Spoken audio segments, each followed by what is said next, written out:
paz, em nome do Senhor Jesus Cristo.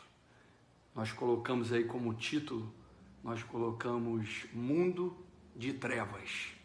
Escuta aí, quero começar falando aqui na palavra em Efésios. Pega as tuas preocupações, tudo que você está vivendo, toda a aflição que o mundo está proporcionando hoje na tua vida, a angústia. Eu quero te dar um caminho. Eu quero te dar um caminho de paz, um caminho de esperança. Maldito é o homem que confia no homem, mas bendito é o homem que confia em Deus. Estou com a Bíblia na minha mão e eu te aconselho a ter uma Bíblia. Pega a tua Bíblia aí, esquece religião, só para que você possa acompanhar o que nós vamos dizer aqui, porque é verdadeiro e é o que vai trazer vitória para a nossa nação, vitória para o nosso mundo. Escreve aí, ó. Está em Efésios 6, no verso número 12, diz: pois a nossa luta não é contra seres humanos, mas contra os poderes e autoridades, contra os dominadores deste mundo de trevas, contra as forças espirituais do mal nas regiões celestiais. Primeiro eu queria dizer para você que nós nem somos desse mundo, nós estamos de passagem por esse mundo, e a palavra vai mostrar isso aqui. E a guerra está no plano espiritual. Então você tem que entender com o que você está confrontando. O inimigo que vem para matar, roubar e destruir, quer destruir tua casa, teu lar, tua cidade, teu estado, teu país. Ele quer discórdia, ele quer contenda. Ele não quer que predomine o principal e maior mandamento, que é o amor ao próximo. Amar ao próximo. Ele traz divisão. E ele tem as suas armas, que são toda a tecnologia da atualidade, que ele usa com uma força muito grande e que acaba trazendo uma discórdia muito grande, inimizade, as pessoas, amigos se confrontando por causa de partido político, por causa de lideranças de homens, estão todos se confrontando. E até a pergunta é, quanto tempo nós estamos dando na nossa vida, que no dia de 24 horas, quanto tempo nós temos dado ao Senhor? Quanto tempo temos nos voltado para Deus, para falar com Ele, para abrir o nosso coração com Ele, para que nós possamos sair vitoriosos? Só para que você entenda que nós não pertencemos a esse mundo, nós estamos de passagem por esse mundo. Em João, no capítulo número 17, no verso número 14, diz: deles a tua palavra e o mundo os odiou, pois eles não são do mundo, como eu também não sou. Não jogo os que os tire do mundo, mas que os proteja do maligno. Eles não são do mundo, como eu também não sou. Nós estamos de passagem, irmão. Nós estamos de passagem, mas que nós possamos deixar algo concreto. É uma passagem, você vai pegar 70, 80 anos, vai chegar em fadiga e cansaço. Então, o que você puder deixar aqui de bem, de que possa proporcionar o bem ao próximo, então que você venha deixar. E eu venho deixar aqui uma palavra de amor, uma palavra que é a solução, porque você está brigando contra o espiritual, contra principados e potestades. E ele nos dá como arma o jejum e a oração. O jejum e a oração é verdadeira. Eu me lembro ontem, que nós falamos sobre o firmamento, falei sobre o céu. Em determinado momento, Deus me levou a falar de Caim. E eu perguntei assim, quem era aquela pessoa que casou com Caim? Quem era? O que falaram para você? Isso sempre me deixava muito intrigado. E eu fiquei lendo Bíblia, as informações que me davam não batia. Eu achava que não, está faltando alguma coisa. E eu comecei a ler Bíblia, jejuar, subir monte, e algo entrou no meu coração, uma informação veio do Espírito Santo no meu coração. Então, primeira coisa que eu quero falar com você aqui agora, que a palavra é para trazer vida. Ela tem que trazer vida, ela não tem que trazer contenda. Então, o que eu vou falar aqui agora, que você faça uma oração e fale: olha, Deus, que for do Senhor que eu absorva, mas o que não for do Senhor que passe em branco, tá certo? E se eu confrontar com as tuas ideias, me perdoe, mas só ouça o teu irmão aqui, o que está dentro do nosso coração, que eu acho que vai trazer paz e solução para a nossa nação. Eu tenho entendimento que nós estamos numa luta, num plano espiritual, uma guerra, mas que tem vitória em nome do Senhor Jesus Cristo. No mundo tereis aflições, mas tem de bom ânimo, diz o Senhor. Eu venci o mundo. Então você é mais do que vitorioso. Você é mais do que vitorioso, homem e mulher, você que está ouvindo esse vídeo. Entrega o seu caminho ao Senhor, confia nele e o mais ele fará. Não estou falando de religião. Então nós vamos para a palavra ali em Gênesis. Entrando em Gênesis, eu vou ali observar em determinado momento, capítulo número 1, capítulo número 2. Gênesis começa no 1, dizendo que no princípio Deus criou os céus e a terra. Observe que a palavra céus, ela tem um S aí, ela está no plural. É diferente quando nós estamos falando no verso do segundo dia, e lembrando que para Deus um dia é igual a 1000 anos e 1000 anos é igual a um dia. No segundo dia, quando ele fala que ele cria o firmamento e dá um nome ao firmamento de céu, é diferente, o céu e céus. Então eu queria lembrar que no capítulo número 2 de Gênesis vai falar do Jardim do Éden. E no Jardim do Éden tinha duas árvores. Uma árvore era do conhecimento do bem e do mal e a outra era da vida. E ele fala assim para o homem: coma de tudo, mas não coma do conhecimento da árvore, do conhecimento do bem e do mal, porque no dia que você comer, certamente morrerás, diz a palavra do Senhor. Conclusão: o homem come desse fruto e aí Deus tira eles do Éden. Tira Adão e Eva do Éden. Coloca um querubins para proteger o Éden e também uma espada flamejante para que eles não viessem comer também da árvore da vida e alcançasse a vida eterna. Agora, o que explica, Daciolo, pós esse momento, é que Adão e Eva tiveram relação. E aí nasceu Caim, depois nasceu Abel. E aí é isso que nós estamos falando, porque Caim, por inveja, ele mata Abel. E depois de matar Abel, Caim começa a ficar preocupado que também alguém viesse o matar. E ele sai, vai para a terra de Nod e ele se casa. Ele estava com medo de quem? Que quem o matasse? De que medo era esse que ele tinha? E aí, depois ele vai para a terra de Nod. Quem é Nod? E com quem ele se casa? Esse é o tema que eu quero colocar aqui no coração de todos aqui, que está aqui explodindo no nosso coração. Primeiro, o capítulo número 1 e o capítulo número 2 de Gênesis, eles falam de coisas diferentes. Você precisa entender isso. É tão diferente que eu vou te provar aqui agora. Você pega e observa, analisa com exatidão, que no 6º dia do capítulo número 1, nós estamos ali falando da terra. Céus e terra. No capítulo número 1 eu estou falando da terra. E aí eu estou falando da terra e você vai observar que no 6º dia, ele criou o homem e a mulher à sua imagem e semelhança e falou: sejam férteis e multipliquem-se. Pronto, começou a multiplicação ali. Isso eu estou falando na terra. Começou a multiplicação. Eles estavam cumprindo ali a ordem. E é interessante dizer que ainda no 6º dia, no final, ele para e fala assim: ó, ficou tudo muito bom. Tinha ficado tudo muito bom.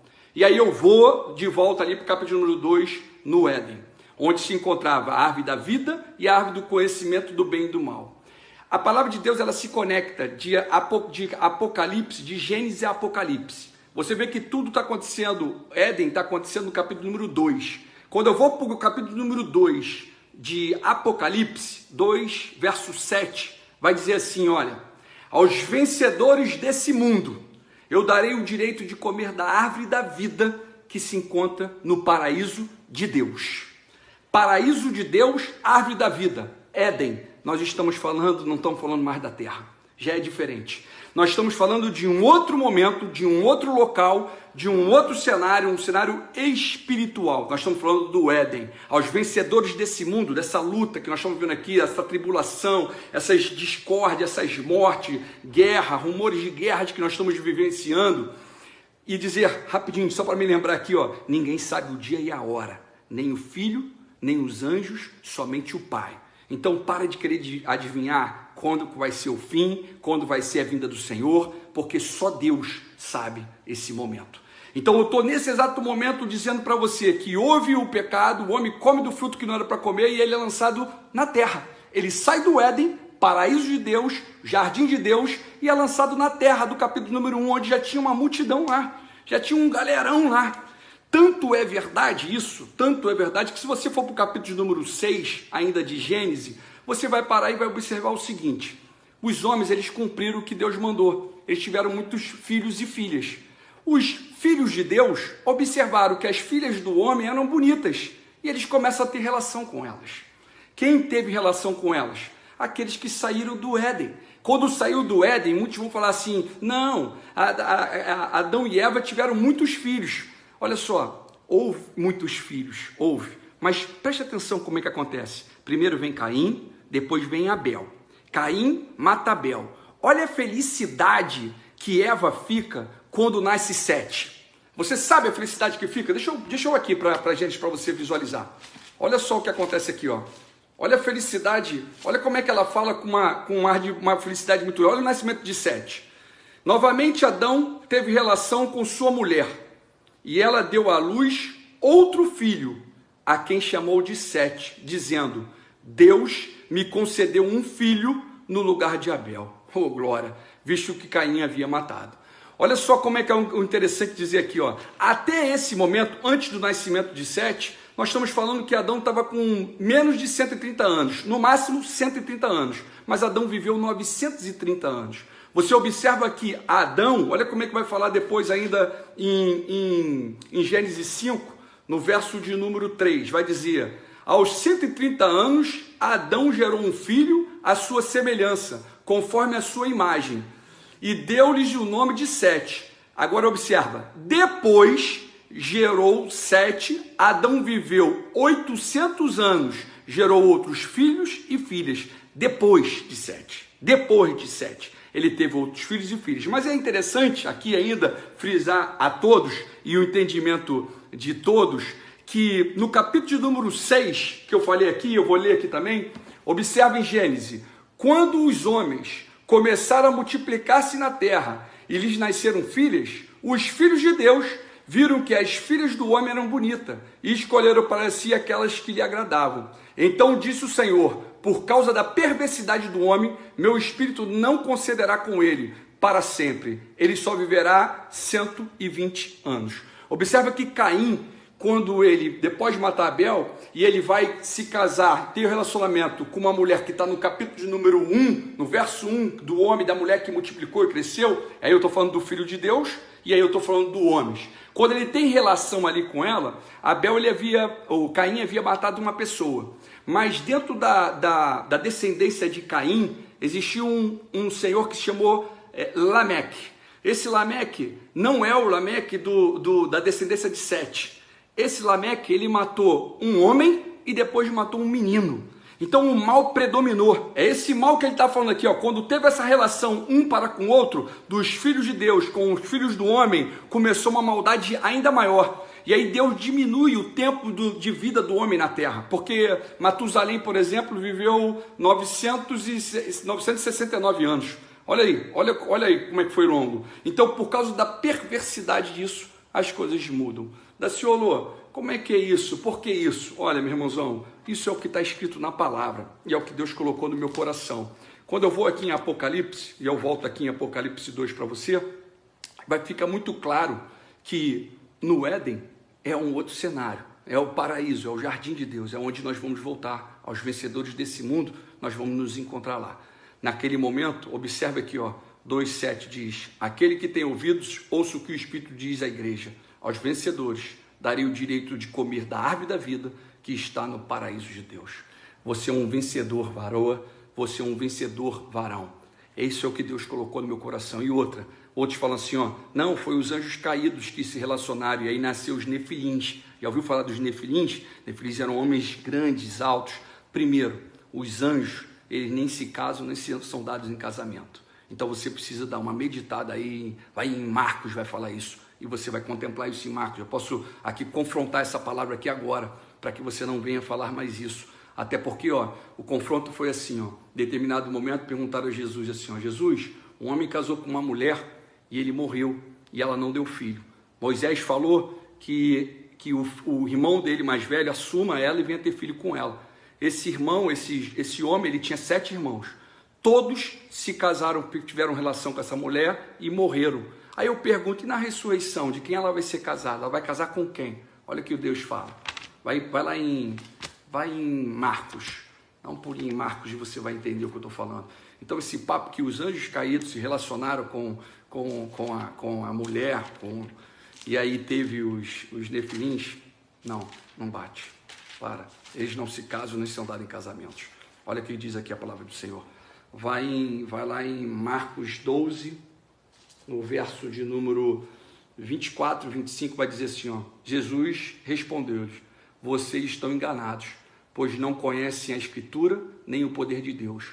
Quando os mortos ressuscitam, não se casam, nem são dados em casamentos, mas são como os anjos nos céus. Quanto à ressurreição dos mortos, vocês não leram no livro de Moisés, no relato da sarça, como Deus lhe disse: eu sou Deus de Abraão, sou Deus de Isaac, sou Deus de Jacó. Não sou Deus de mortos, sou Deus de vivos. Então, aí já entra uma outra palavra.